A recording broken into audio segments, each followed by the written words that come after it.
So, this is DaviD TaL, and this is Hope in the Balagan.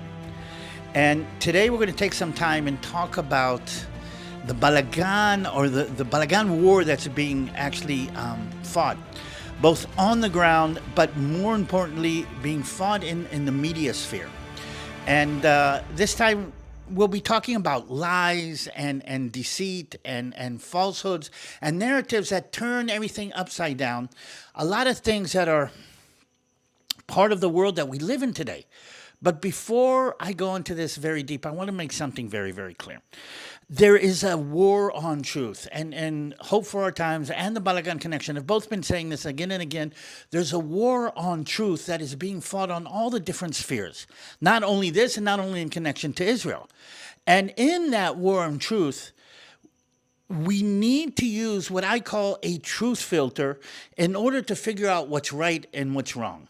And the truth filter, in my mind, the way I grew up, and I think most of you would agree with me, the truth filter is the Bible. You put question on the Bible, and outside, if you read it correctly, and if you are in the Spirit, outside on the other side, you come out with truth. So I want to start this whole discussion with something that the Bible said very, very clearly about the connection of God, people, and land.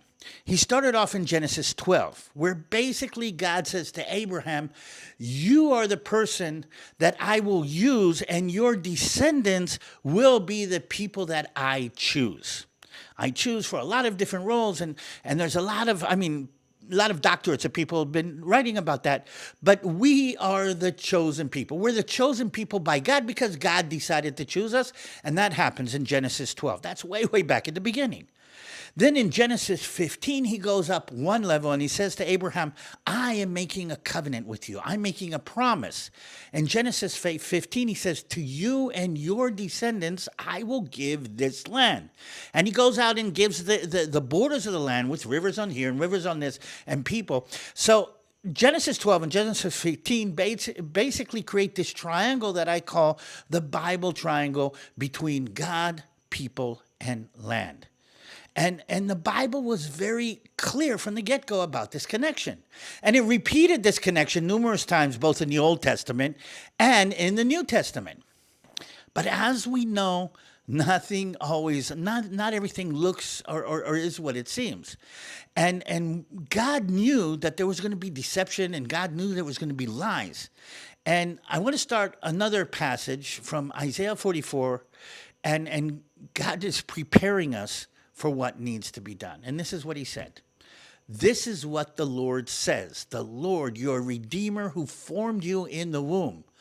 I am the Lord, the maker of all things, who stretches out the heavens, who spreads the earth by itself, who foils the signs of false prophets and makes fools of the diviners or the sorcerers, and who overthrows the learning of the wise and turns it into nonsense, who carries out the words of his servants and fulfills the prediction of his messengers / prophets, who says of Jerusalem, it shall be inhabited and rebuilt, of the towns of Judah, they shall be rebuilt, and of their ruins I will restore them.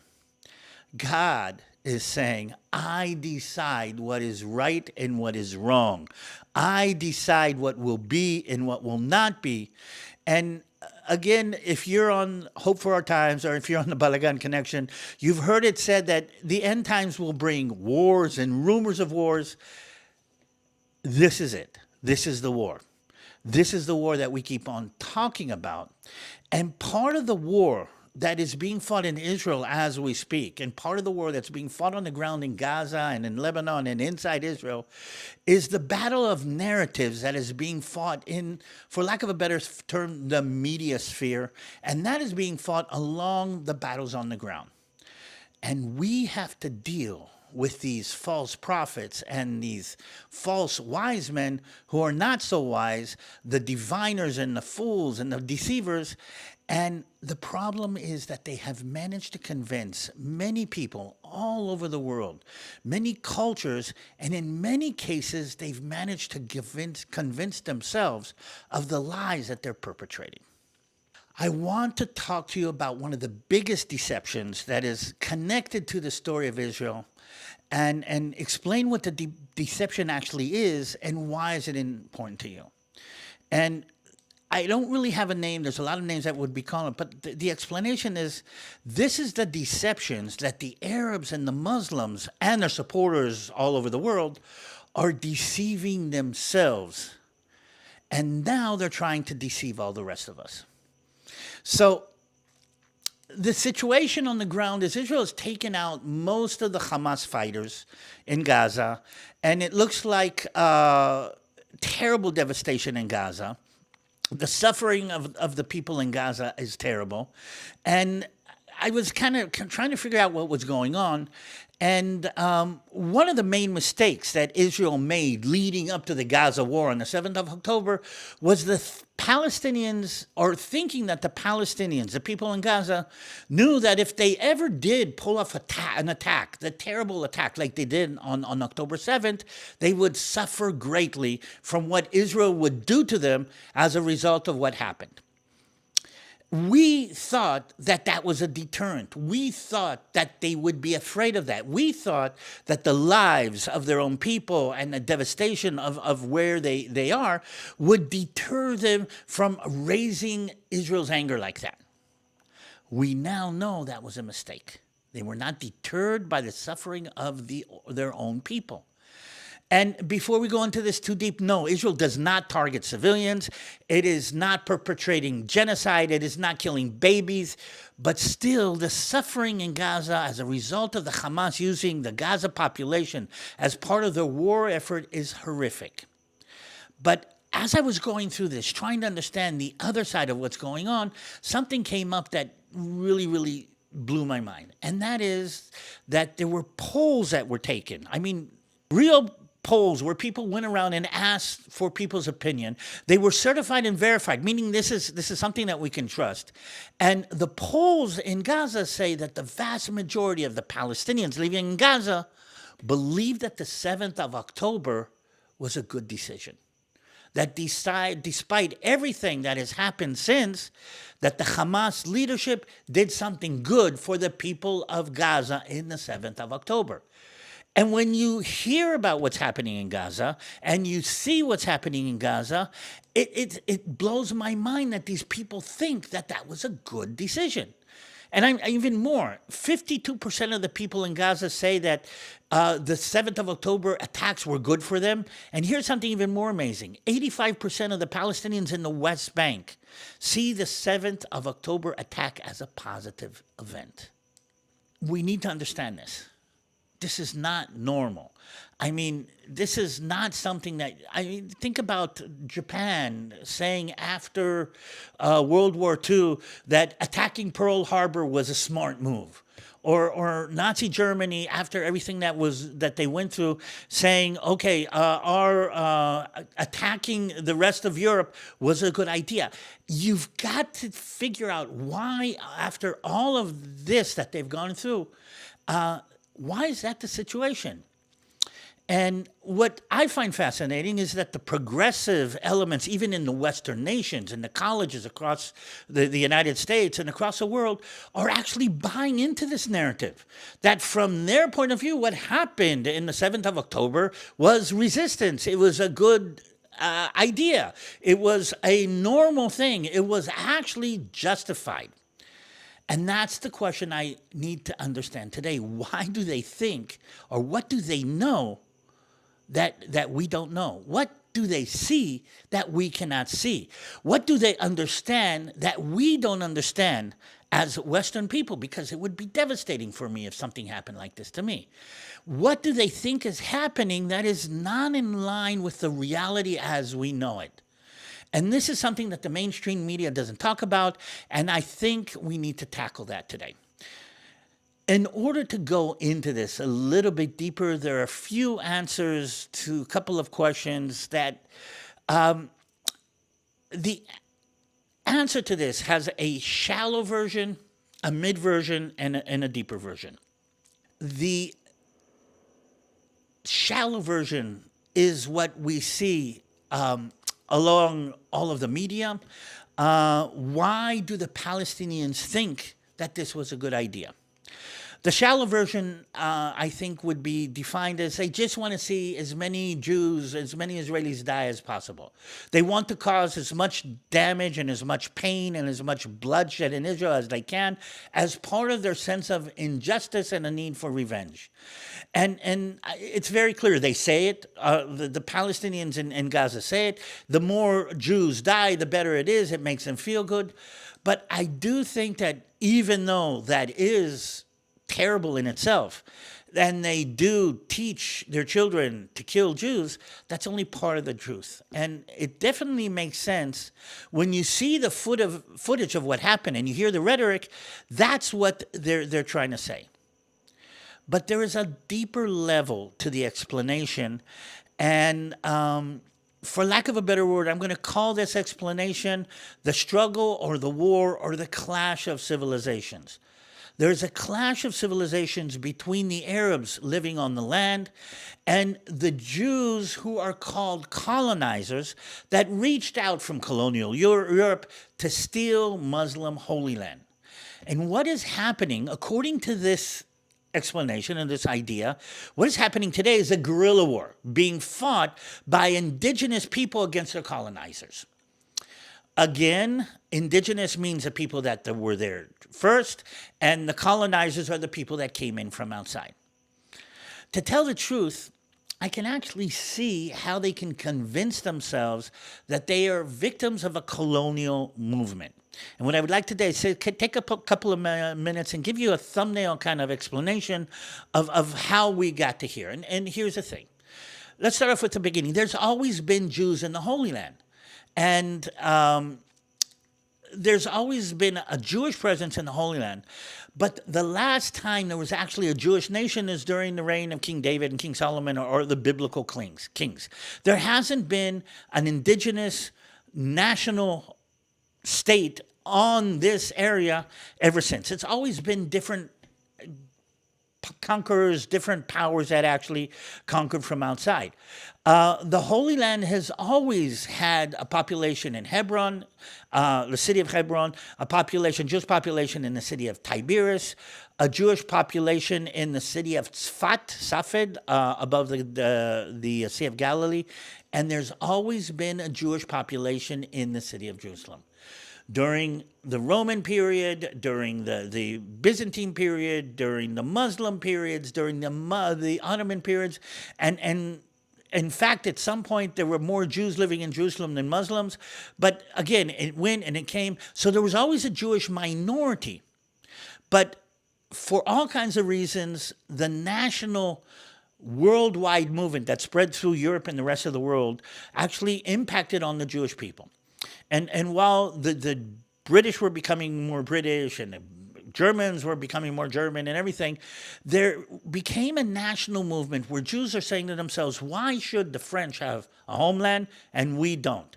Why should the Germans, the Italians have their land and we don't? And a political movement of returning the Jews to their homeland, the land that we came from, started growing up in the late 1800s and early 1900s. A word about the terminology, The name for the land is Palestine, the Holy Land.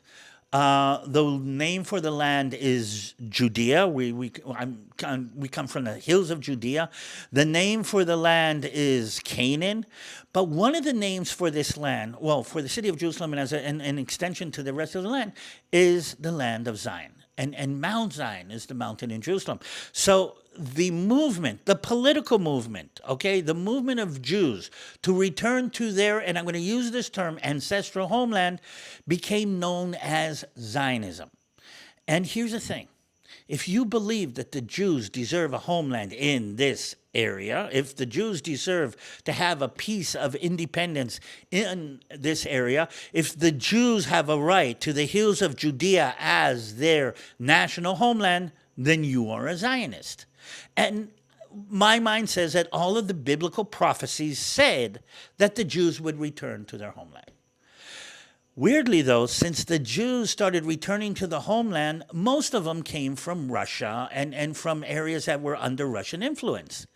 And a lot of them came and they were communists and they were closely connected to Russia, and in the beginning Tsarist Russia, and then later on the Soviet Union. And the Arabs living here saw those Jews that are emigrating from these Russian areas as Russian imperialism. Meaning the Russian Empire, I know as ludicrous as that sounds today, the Russian Empire was bringing Jews from different areas in Russia and putting them in the middle of this Ottoman Empire, Ottoman Muslim area.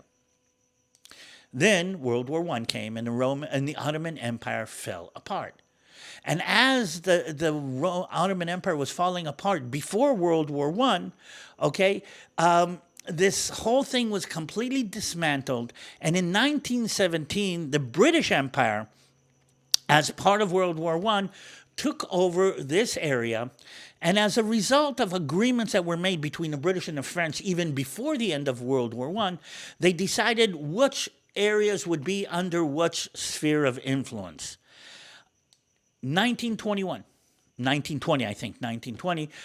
in San Remo after World War I, the world came together and decided to dismantle the Middle East and hand out pieces of the Middle East and create different nation states.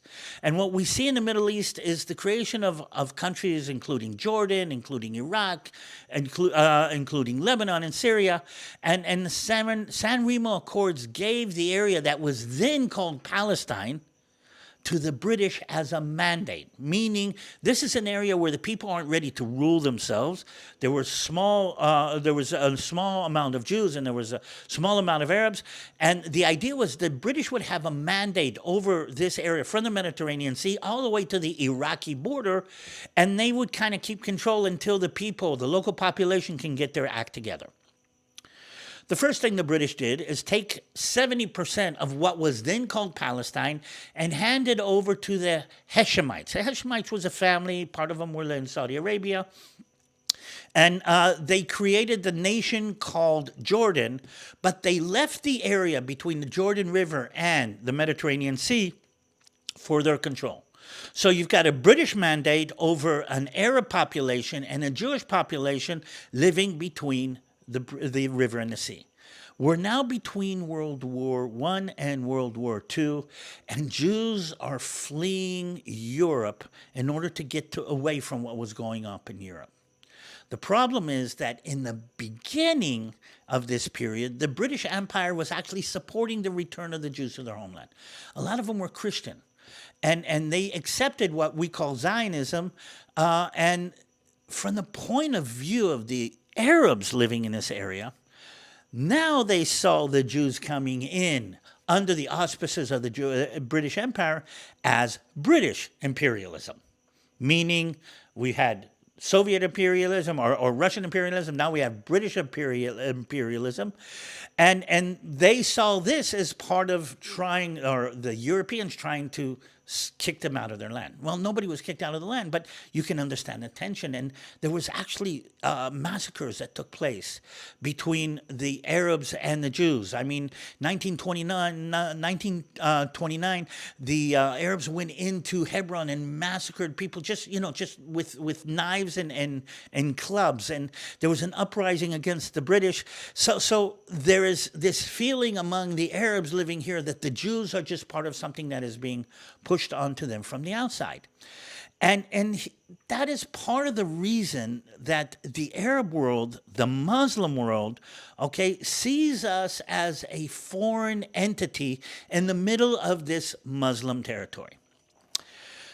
The point I'm trying to make here is that if you disconnect the biblical promise that we talked about in the beginning from the book of Genesis, okay, you disconnect the biblical promise, you don't have the indigenous element of the Jewish people in Judea.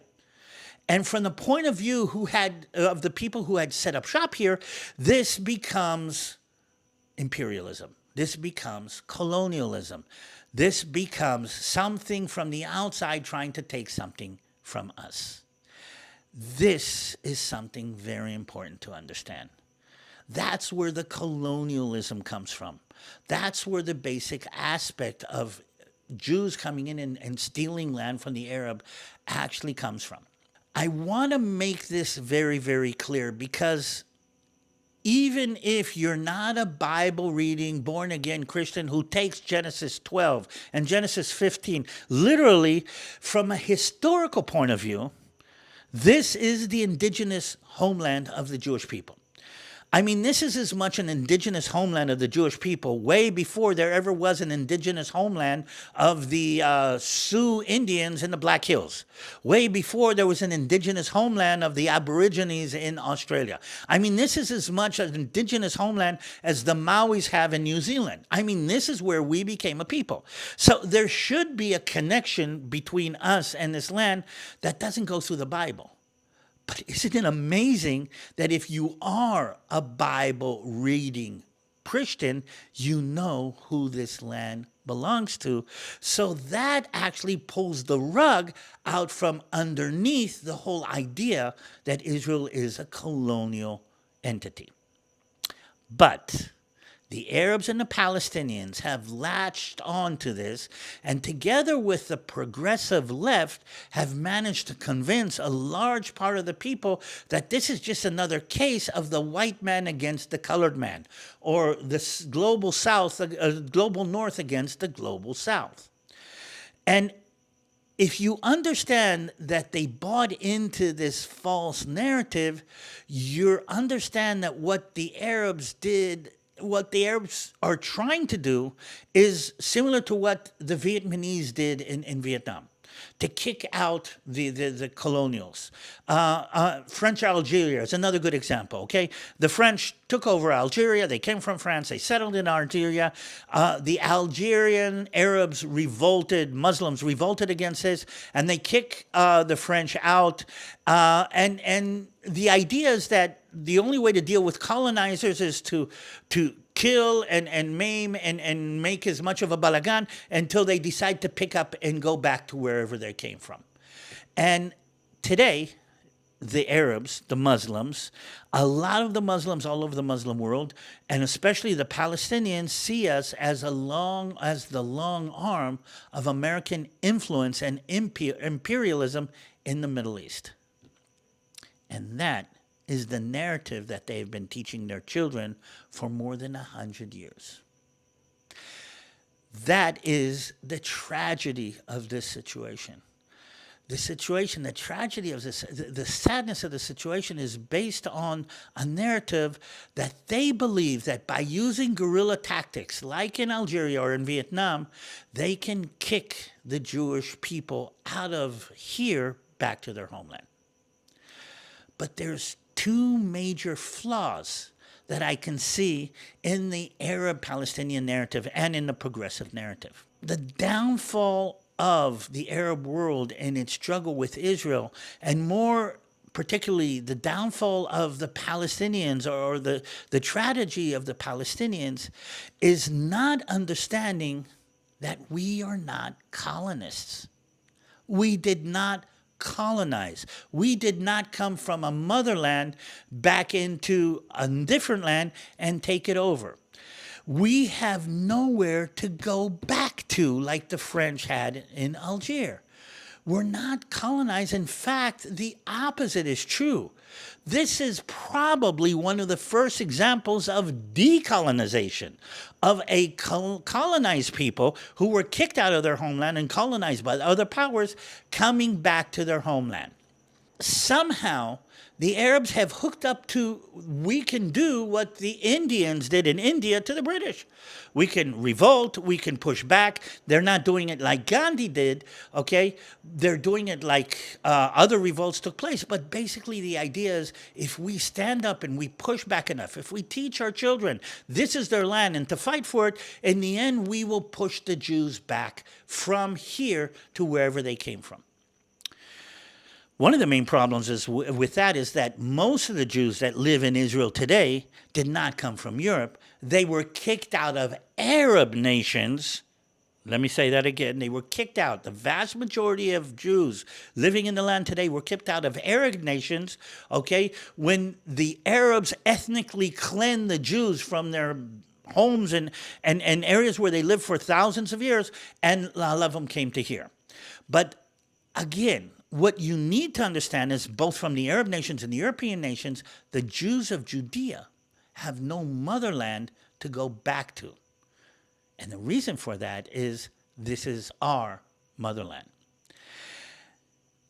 On a more military political aspect, that's part of the reason that Israel has fought and won all of its wars since its establishment in 1948. We won the war in 1948, we won the war in 1967, we won the war in 1973, and now that we see what's happening, I mean, do you understand that the Jews realize that we have no choice, we have nowhere to go, we have to win.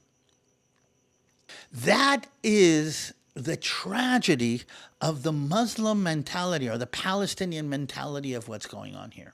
That's one of the reasons that they think that a guerrilla warfare or the terrible atrocities that they're going to pull off, okay, is somehow going to push Israel back. And the West, the progressive woke West, the socialist West, which is kind of weird, has bought into this narrative. What's absurd about this is that Israel is the best example of actual decolonization, of a returning of a people to their homeland that the world has ever seen. But here's the thing, we're turned into the bad guys. And if we're turned into the bad guys, okay, that justifies everything that has been perpetrated against us. Wait a minute. In a world where victimhood has become an asset, we are the Jewish people. We are the people who have been most persecuted, murdered, derailed, delegitimized in the world. Nobody else is more, as a people, is more as a victim than us. It's not by chance, okay, that Satan has aimed a vast majority of his more heavy artillery against the Jewish people. And in this upside down world that we're talking about, the Jews who come from here are now being called the colonizers. And like Pastor Tom would say, you cannot make this stuff up. I mean, it's amazing. So that is the first major flaw in the reasoning of the Palestinians and the tragedy of the Palestinians, and even a lot of progressives who haven't even spent enough time to figure out what river and what sea. But if you connect to where we started off on the beginning of this, there's a deeper, more profound flaw in this war, or in the way the Arabs see this war. And let's start off with what we're talking about. There's a God who made the heaven and the earth, who knew me from my womb. He knows what is right and he knows what is wrong. And he has laid down in the Bible prophecies that are connected to the way he sees the world is going to go. That's the way he sees it. And if that's the idea, if you want to fight against God and against him fulfilling his promise, or you want to disrupt the promise and the plan of God in the world, you actually take these promises or take these prophecies and you turn them upside down. Do you understand that the Palestinians and the Arabs who say that the Jews do not have a right to this land are not only fighting a guerrilla warfare against what they deem as a colonist, but on a spiritual level, they're trying to disrupt God's plan. And if you can throw a wrench into God's prophetically laid out plan, you can throw a wrench into the reality of this world, and that is a completely different kind of warfare. That is what I needed you to understand today. Let's go back. This is the God who foils the signs of false prophets, who makes fools out of the sorcerers, who overthrows the learning of the wise and turns it into nonsense, and carries out the words of his servants and fulfills the predictions of his messengers. That is the war that is being fought today. And I thought it would be really, really interesting for you to understand that, again, the narrative that the Palestinians and the rest of the world, the Arab Muslim world, that Israel is a colonizer and a usurper and have stolen the land, is as much an affront to God's plan, God's promise, and God's policy as it is a military and political mistake on their side. And just to make it more fascinating, is Iran has bought into this narrative. And for the same reasons that we're talking about, Iran has decided that it is their roles to disrupt the connection between the people, the land, and God himself. And that is part of the war that you're seeing today. I find it also fascinating that among all of the things, the progressive left, the left that is supporting abortion and supporting gay issues and mixing up all of the truth in the world, is also mixing up this truth as much as anything else. So even if I can understand why the Arabs or the Palestinians buy into this false narrative, the only reason or the only way to understand how the left and the progressive woke is buying into it is if you understand that this is a war. This is another aspect of the war against God's plan in the world. And that is why I think you need to understand the lie that the king of deceivers is spreading. You have to understand that the war on the ground is part of a greater war of spirit. And this is what's going on in the Middle East today. I need you to pay attention to what's going on in the next couple of days and next couple of weeks, because this is going to be a very pivotal week for us in the land. And I think as a result of that in the Middle East, and I think as a result of that in the rest of the world, it's all come to head. I mean, Israel has been trying to appease this evil, appease this enemy for a long time, but we've come to a point where we can't appease it anymore, and Israel has started to strike back at the Hamas deeper inside, and it's just a matter of time till we manage to finish off that issue. Israel has started to strike back very, very strongly, both from an intelligence point of view and a military point of view at the Hezbollah. And if you know what happened a couple of days ago, Israel's about to strike back probably very strongly against the Iranians. And that is the situation on the ground today. Pray for us, pray for Israel, pray for our leadership, pray for your leadership. Well, I'm American now, so our leadership, and pray for God's chosen people. Before I forget, I want to say thank you. Thank you for all of these people who are supporting Israel. Thank you for all the people tuning in here, listening to what's going on. Thank you that you are the people who understand the Bible, understand what the Bible says, and understand that there's a king of deception kind of making a lot of headway as we talk about it. And I just want to say thank you to Hope for Our Times for making this possible. Tune in, because we'll be bringing pieces and parts of this as we go along. This is DaviD TaL, and this is, I hope, a ray of understanding the Balagan, an array of hope for my people and for the rest of the world. Hope to see you soon.